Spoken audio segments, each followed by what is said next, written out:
Bonjour, je suis Dominique Pontier, je suis professeure à l'université et je co-dirige avec François-Louis Cosset le LabEx EcoFET qui s'intéresse aux maladies infectieuses.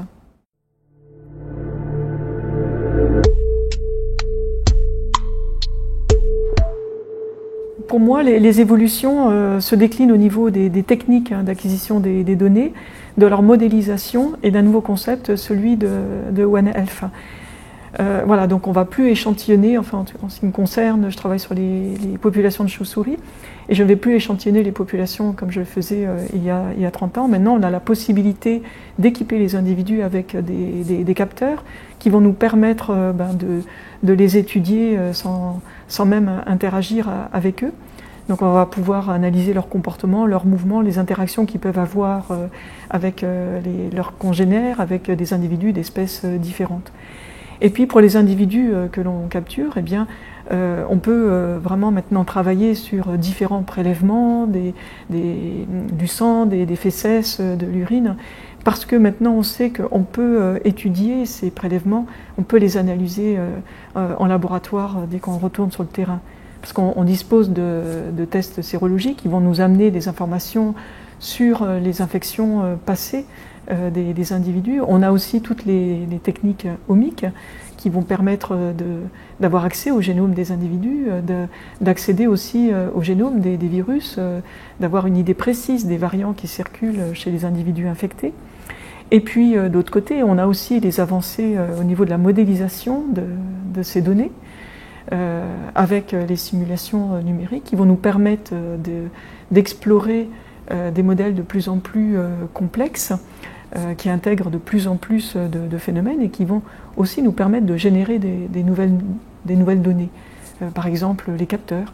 On va pouvoir analyser le graphe des contacts des individus au sein de la population.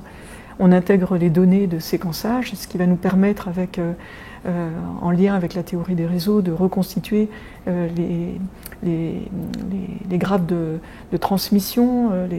Et tout ça, ça va apporter énormément de connaissances, nous permettre de générer des tests d'hypothèses sur les modalités de transmission.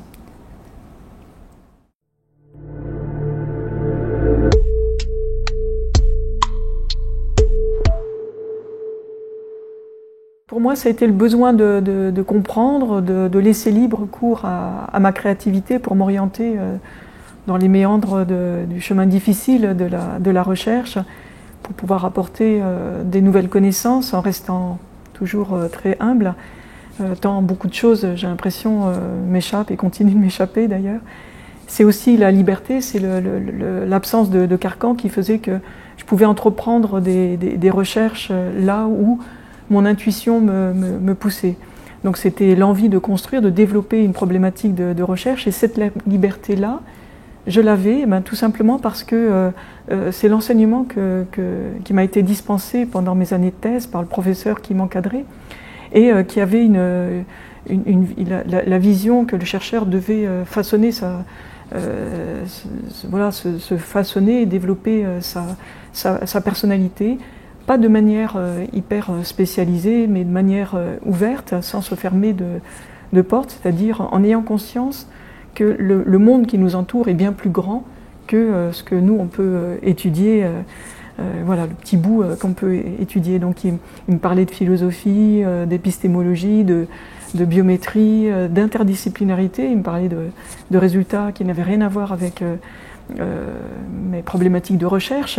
Voilà, il me laissait dans mon jus, si je peux dire, de telle façon à définir mes propres questions de recherche, mon cadre théorique. Ce qui m'a plu aussi, c'est la nécessité de partager les connaissances. Donc ça, c'est important d'échanger, de débattre sur les résultats, issus ou pas de mes propres avancées, de tester la solidité de mes protocoles de recherche. Voilà, ça c'était pour moi indispensable pour progresser.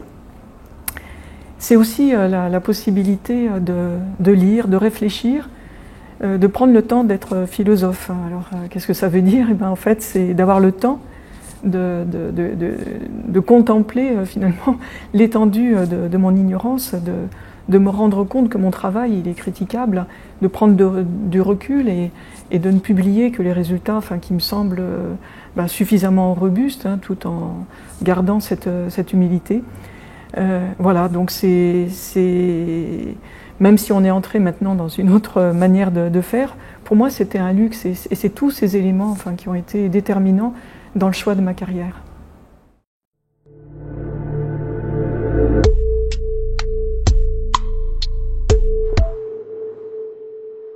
On voit bien que les technologies actuelles nous permettent de recueillir toujours plus de données, de plus en plus massives, complexes, hétérogènes dans l'espace, dans le temps, et de plus en plus détaillées sur les individus, leur génome, leur épigénome, leur système immunitaire, leur physiologie, et ça tout au long de leur vie, sur les populations et sur les environnements. Et puis si on regarde au plus petit niveau, avec les single cell technologies, on va pouvoir suivre les populations d'ARN viral au sein d'une seule cellule.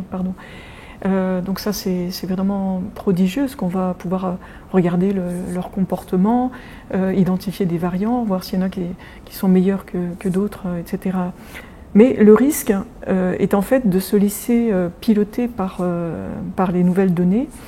Et en fait, il ne me semble pas que la science avance avec la technologie. Pour moi, c'est l'inverse. C'est-à-dire que la technologie, elle est issue et elle est inféodée aux découvertes scientifiques qui ont été réalisées. Elle ne permet pas de développer de nouvelles théories, de changer de paradigme, de faire de nouvelles découvertes. Ça, il faut développer de nouvelles approches.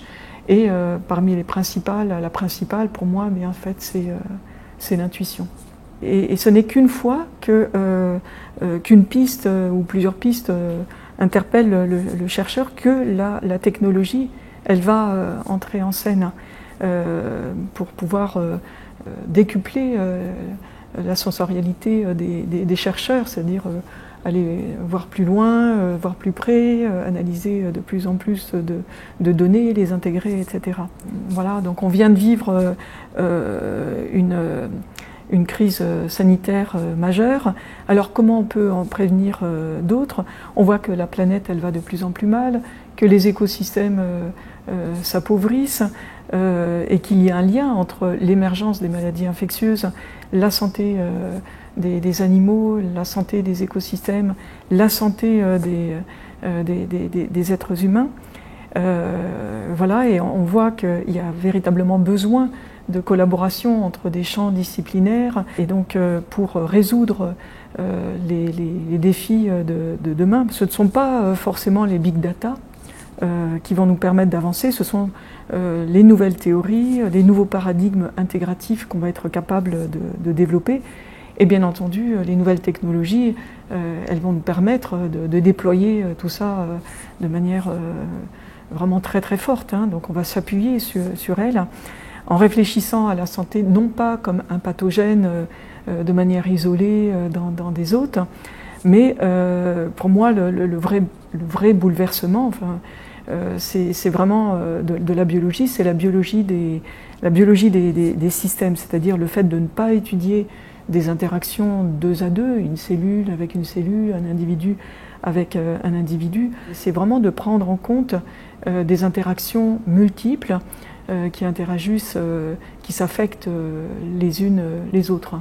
Voilà, donc à toutes les échelles biologiques, on a des écosystèmes.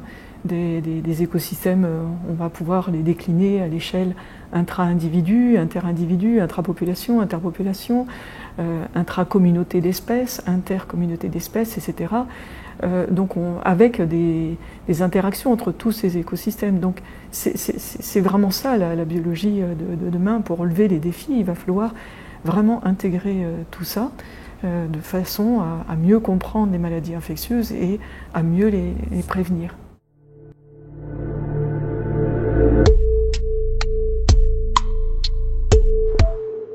Eh bien, en fait, j'étais assez loin des maladies infectieuses, puisque j'étudiais la génétique et la démographie des populations animales dans leur milieu. Et ce n'est que le hasard des rencontres avec un vétérinaire qui m'avait posé une question sur les maladies infectieuses de façon précise sur la rage et le renard. Et moi je lui avais dit mais je travaille sur des chats errants et je pense qu'on pourrait répondre à cette question en travaillant sur cette espèce-là, parce qu'elle est beaucoup plus accessible que les renards. Et j'ai été passionnée d'emblée. Voilà, je me suis dit que c'était important d'intégrer cette dimension infectieuse dans mes études, et bien m'en a pris.